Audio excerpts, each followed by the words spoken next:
I hope you realize that this entire video is just an excuse for me to talk about my favorite K-pop song of all time from my ultimate bias.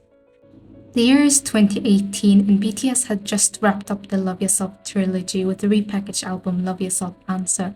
Up to that point, every vocal line member of BTS had done a solo song for the previous Love Yourself album, and every ARMY knew Jin was the last one up, and already had figured out that the title of said solo was gonna be Epiphany. If you're on Theory Army Twitter, you know. The genre of the song being a rock ballad was not a surprise by any means, as Awake had been a pure ballad song for his solo in the 2016 Wings album.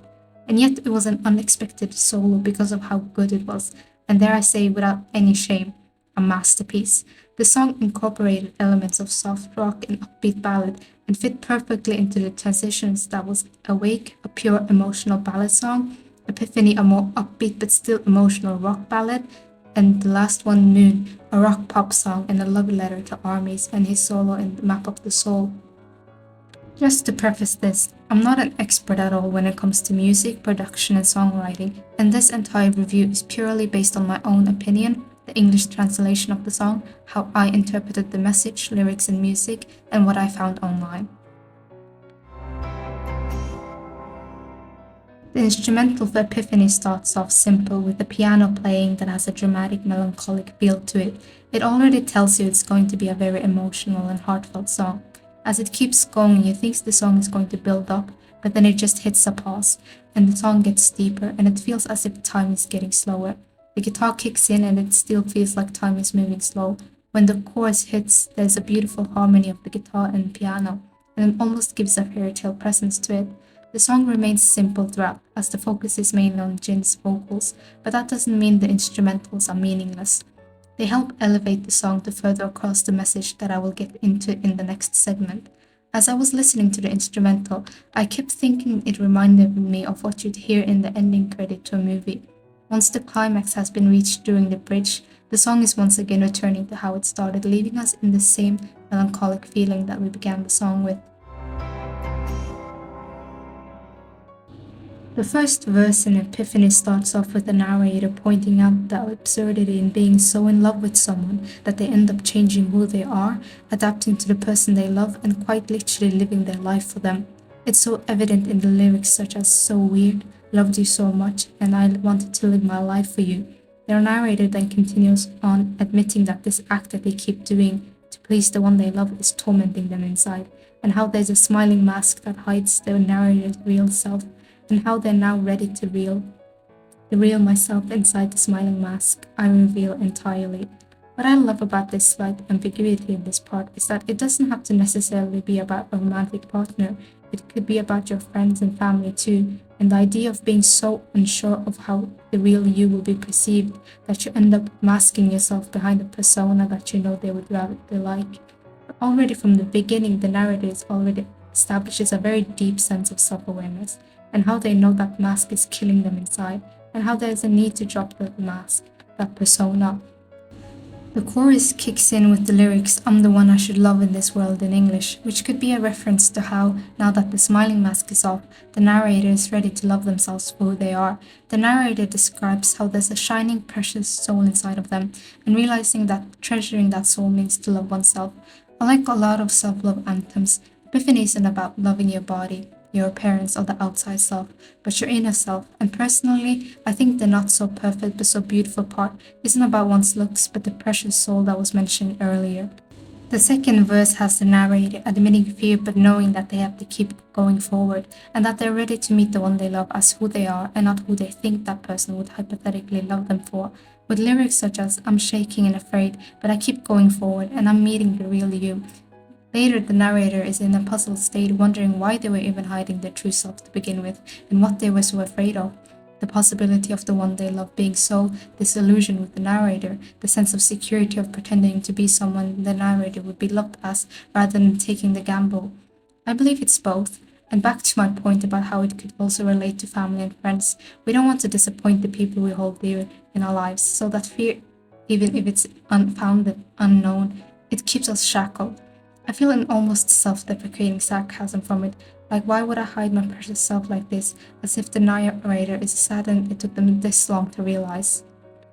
The bridge has the narrator listing off their flaws about themselves, such as how they're blunt, may lack things, not having a shiny, glowing soul to oneself, but that is who the narrator is, and that the arms, legs, heart, and soul that makes up the narrator is what they are.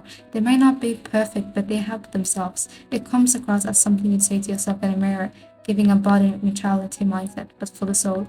Where instead of having a mantra to yourself where you remind yourself that you're beautiful, perfect, and love yourself, you admit the flaws you have and instead embrace them for what it is. The song ends with the chorus one last time, which makes the bridge sound not as self critical as it initially could have, but rather the narrator being at peace with themselves, and despite the flaws, they are too deserving of loving themselves.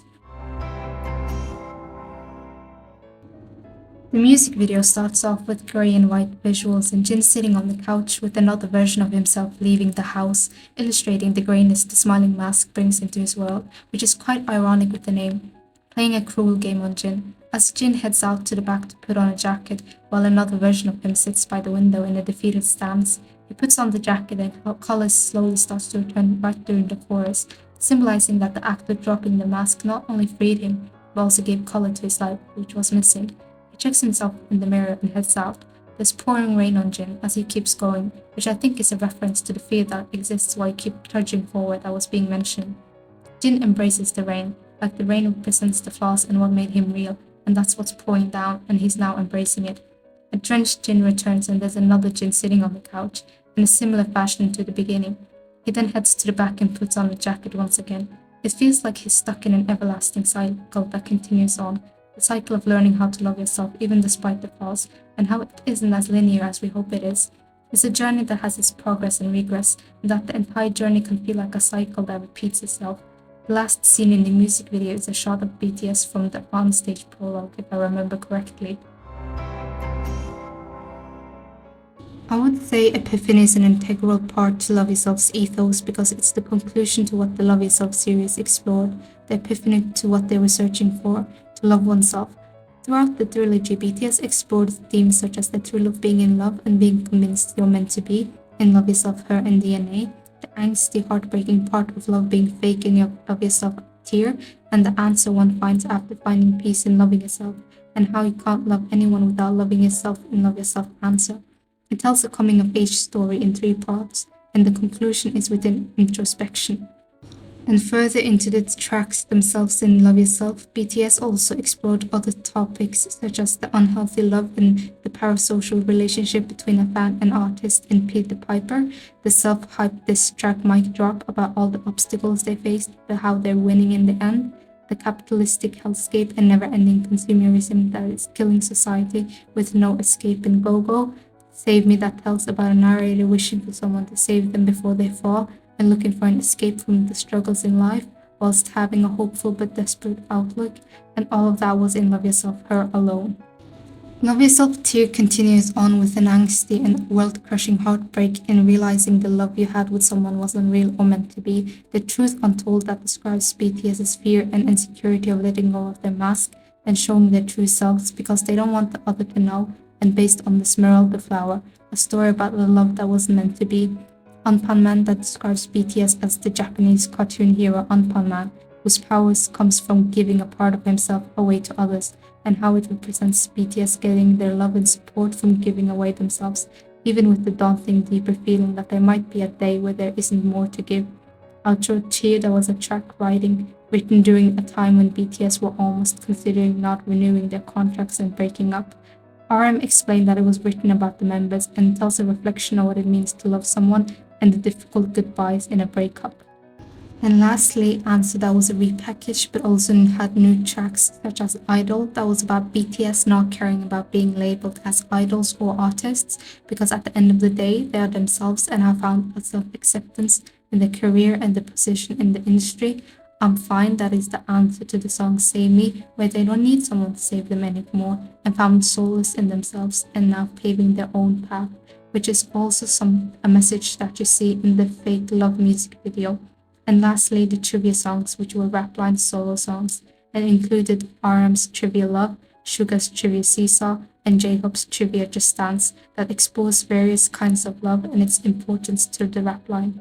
The Love Yourself trilogy is a series of albums that all stand on their own as great works of bodies, but as a whole come together to tell a story of growth, struggles, growing up, and discovering yourself, and that it is a journey that will be ongoing, not just for BTS, but for you and me too. Epiphany is a song I hold very dear to my heart, and there's always a period every year where that's the only song I end up listening to for days or even weeks. I feel like Jin really got to showcase his vocals and prove how much of a vocalist he is. And now that he's 1 month away from returning from his enlistment as of recording this video, I can't wait to see and hear what kind of solo music he'll release. As much as I love the ballad songs he's done, I would love to see him branch out.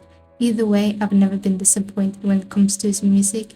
Yes, even Super Tuna, and can't wait for his career as a solo artist. Thank you so much for watching. I'm Black Locket, and this is actually a video I've been meaning to make for a long time, as I feel like Epiphany deserves more appreciation and love.